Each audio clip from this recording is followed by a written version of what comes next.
Good morning students. आज हिंदी व्याकरण में हम 12th class 6th to 12th class के लिए एक टॉपिक लेते हैं, समास। तो सबसे पहले हम समास के अर्थ के बारे में सोचते हैं। समास का अर्थ है संक्षेपण। संक्षेपण संक्षेपण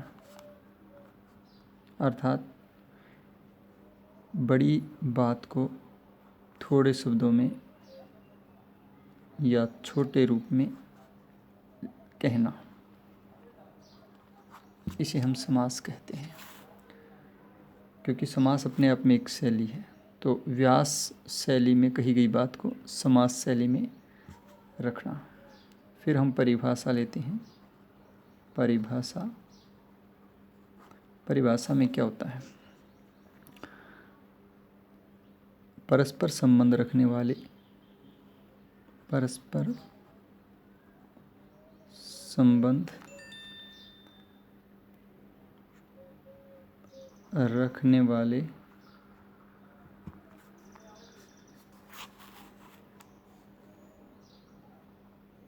दो या दो से अधिक शब्दों के मेल को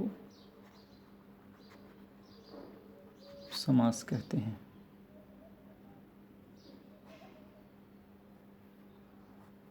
जैसे राजा का पुत्र,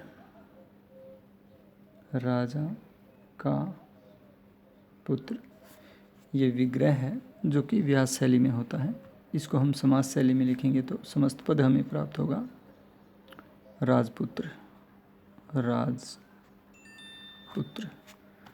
अब हम 4 पारिभाषिक शब्दों के बारे में जानते हैं। नंबर 1 समास, समस्त पद। समस्त पद किसे कहते हैं? तो समस्त पद होता है समास किया हुआ पद। समास किया हुआ पद, ठीक है। फिर है विग्रह किसे कहते हैं? विग्रह किसे कहते हैं? समस्त पद को पुनः व्यास शैली में लिखना। व्यास शैली में विभक्तियों सहित लिखना। विभक्तियों आदि सहित लिखना विग्रह कहलाता है। विग्रह कहलाता है, ठीक है। अच्छा, नंबर 3 पर होगा पूर्व पद किसे कहते हैं? तो समस्त पद का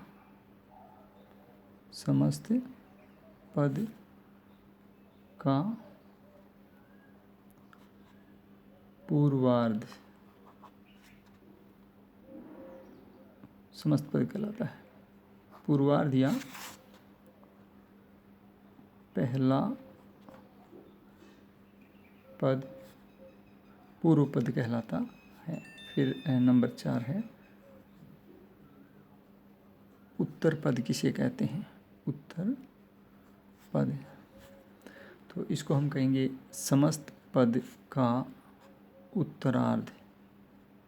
उत्तरार्ध या बाद का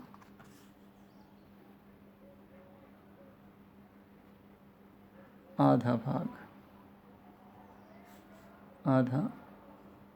भाग उत्तर पद कहलाता है, ठीक है।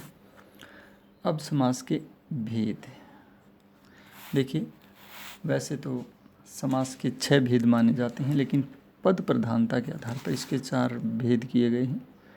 पहला भेद है अव्ययी भाव समास, अव्ययी भाव समास।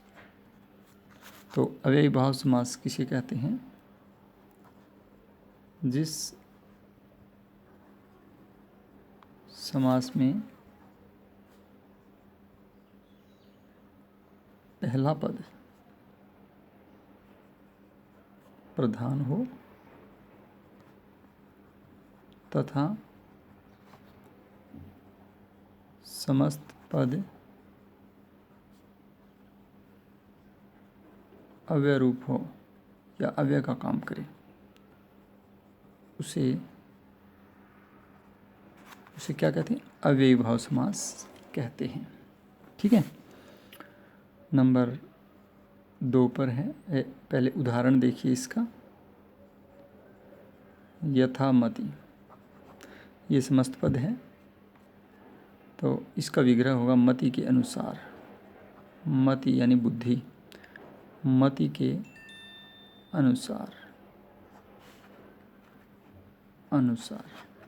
ठीक है। ये क्या है? समस्त पद। ये क्या है? विग्रह। ऊपर हमने समस्त पद और विग्रह के बारे में पढ़ा है। और भी आप कर सकते हो प्रतिदिन। प्रतिदिन, तो आप कहेंगे प्रत्येक दिन।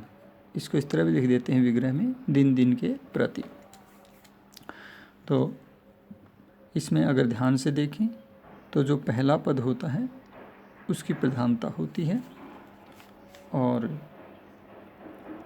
पूरा जो समस्त पद है वो अव्यय होता है। लिंग वचन काल कारक पुरुष के कारण जिसमें परिवर्तन नहीं होता, उन शब्दों को अव्यय शब्द कहते हैं। तो ये अव्यय शब्द होता है।